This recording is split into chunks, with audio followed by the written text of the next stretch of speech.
Welcome to another episode of China Update, where I provide you guys with the most up-to-date political, economic and geostrategic analysis on the world's number 2 economy. My name is Tony. Let's jump in. Okay, happy Sunday everybody. Normally we do not have an episode of China Update on Sundays, but there's been so much going on this week that we needed to make sure everything was covered, all the main developments were covered before we move into what will also be a busy week next week. I hope you'll forgive me interrupting your day of rest. Let's start with the Brazil-China visit. This week, Brazil's President Lula was in China for a state visit. On Thursday, his first stop was in Shanghai, where he made headlines in Western and other media for a speech he gave at the BRICS Bank, which included the lines, quote, "Every night I ask myself why all countries have to base their trade on the dollar. Why can't we trade based on our own currencies?" End quote. Of course, this touches on a theme which has been in vogue somewhat in Anglophone media these last few months. That is the question of whether the RMB will challenge the global dominance of the US dollar. Indeed, we did a deep dive into this question in a video last week, concluding, to put it simply, that such a challenge is possible, but very unlikely, especially anytime soon. Lula also called for the countries of the so-called BRICS group of nations, which, in addition to Brazil and China, includes Russia, India and South Africa, to come up with their own alternative currency for use in trade. Some China finance experts have responded to Lula's comments. Quote, "I agree fully with Lula that the world should stop using the dollar as its dominant currency, but, needless to say, for completely different reasons. Reducing the global role of the dollar would benefit both the US and the global economy by transforming the structure of global trade, but it will come at a cost to countries that depend on their surpluses to resolve weak domestic demand. The irony is that China has required trade surpluses for this reason for over 2 decades. And Brazil even longer. It is extremely unlikely that Brazilians will accumulate RMB assets in exchange for its surpluses, and even if they did, it is almost impossible that China would accommodate them. To do so would force a very disruptive political and economic adjustment on China." End quote. Brazil has been growing closer to China this year. Back in February, the two reached a yuan settlement deal, a move believed to jointly reduce their US dollar exposure. State media has celebrated the visit, with state-run CGTN writing on Friday, quote, "As the biggest developing countries in the Eastern and Western hemispheres, China and Brazil follow the path of development in the light of their national conditions and pursue an independent foreign policy." End quote.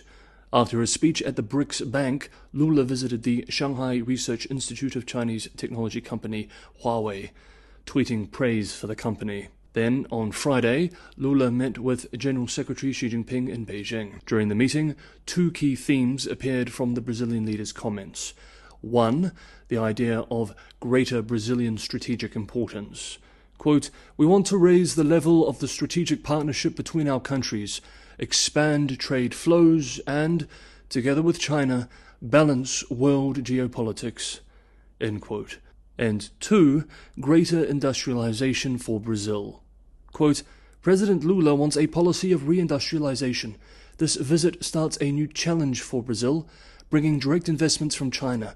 Brazil wants strong bonds with the US too, but some American companies made the decision to leave Brazil." End quote. On Friday, the two sides made a joint statement on Ukraine, and while the statement reflected some of China's key points on the conflict, it seems that Brazil was not prepared to mirror it completely. A joint communiqué released Friday stated that the two leaders recognized climate change as one of the greatest challenges of our time, to use their language, and agreed to broaden, deepen and diversify cooperation to accelerate the transition to a low-carbon economy, promote sustainable development, and combat biodiversity loss. Again, to use the language of the document. During the 3-day trip, the two countries also signed more than a dozen accords worth $10 billion in areas ranging from infrastructure investment to the construction of satellites and trade facilitation. Next up, Chinese slowdown, deleveraging, and the risks of financial crisis. Hey guys, if you enjoyed today's episode of China Update, don't forget to hit that like button. It's just me making these episodes every day. It's a lot of work, but your guys' support is a huge source of motivation. Subscribing and sharing is a huge help as well, and for those who can go the extra mile and help me keep the channel financially sustainable, Patreon and Buy Me a Coffee links are in the description below. Thank you so much, everybody, for the ongoing support. Okay, next up, this week, Logan Wright, partner at Rhodium Group and a highly respected expert on China's financial system, published a report called Grasping Shadows, The Politics of China's Deleveraging Campaign. The 80-page report is excellent and worth reading for anyone interested in this topic. The report touches on a lot of themes which we have been following closely on China Update and articulates ideas in a clear and concise manner. Of course, it is ultimately just one person's opinion, but it is certainly worth examining. So let's unpack some of the salient points made in the report. I am now quoting the report directly. China is currently facing a long-term structural economic slowdown and rising risks of a financial crisis. Key contributors to China's economic growth over the past 2 decades will not be repeated. Demographic dividends, rising shares of global exports, a boom in residential property construction, and an unprecedented single-country expansion of credit and debt. Local governments laden with debt are increasingly unable to implement Beijing's policy initiatives. An economic rebound after lifting zero-COVID-related controls on citizens' movement and activity is already underway this year, but all of the structural headwinds to China's growth will persist. The deleveraging campaign that China's leadership launched in 2016 to reduce systemic financial risks is the only logical starting point to explain how China's structural economic slowdown began. By reducing the growth of the shadow or informal banking system, China's financial authorities cut credit growth in half and made it far more difficult for Beijing to power the economy using its traditional tools of credit-fueled investment by state-owned enterprises and local governments. Over the course of the deleveraging campaign, property developers continue expanding their own borrowing, inflating an unprecedented real estate bubble even larger before it finally burst in late 2021, amplifying China's current economic distress. The deleveraging campaign marked the end point of China's unprecedented credit expansion after the global financial crisis. But the legacy of China's deleveraging campaign is complex. Had Beijing not taken the forceful steps it did, targeting shadow banks starting in 2016, China probably would have faced a financial crisis far earlier, as its system became increasingly difficult to regulate and was already resembling parts of the US financial system ahead of the 2007-2008 global financial crisis. Acting preemptively to control risks in one area of the financial system ended up creating them in another. China had previously used its financial system as a shock absorber for political risks from a slowing economy, rolling over loans and extending credit to unproductive enterprises in order to avoid unemployment and bankruptcies. After the deleveraging campaign cut rates of credit growth almost in half, China's financial system can no longer play this role, and more credit risks and political consequences are now materializing within the economy, from banks to property developers and local governments. This report aims to objectively and comprehensively analyze the economic and political consequences of China's deleveraging campaign, which are closely related to China's current economic slowdown.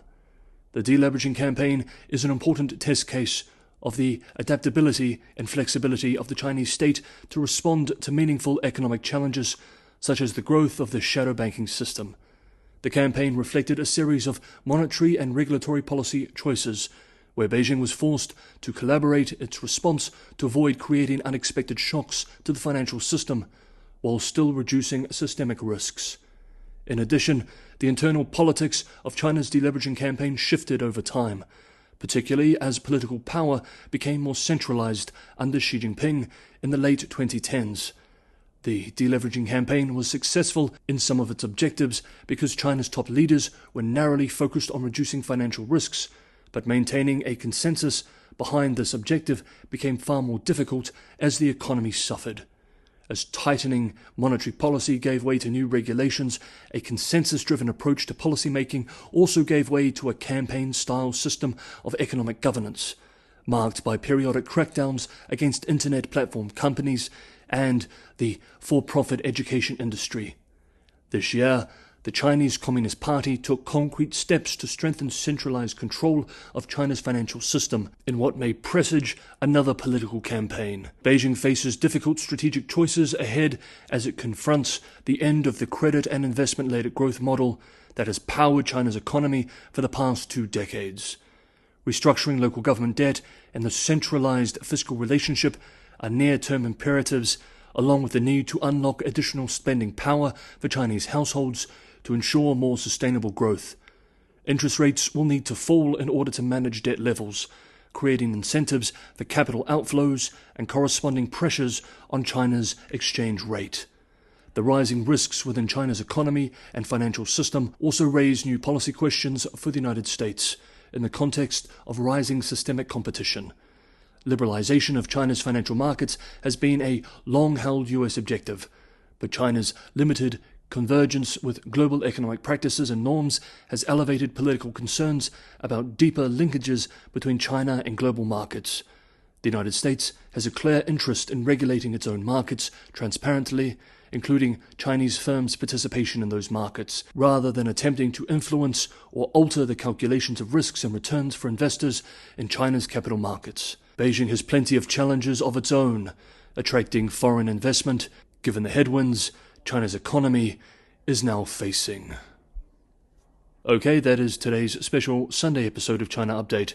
Thank you everybody for watching. I hope you enjoy the rest of your weekend, and I will see you all tomorrow on Monday.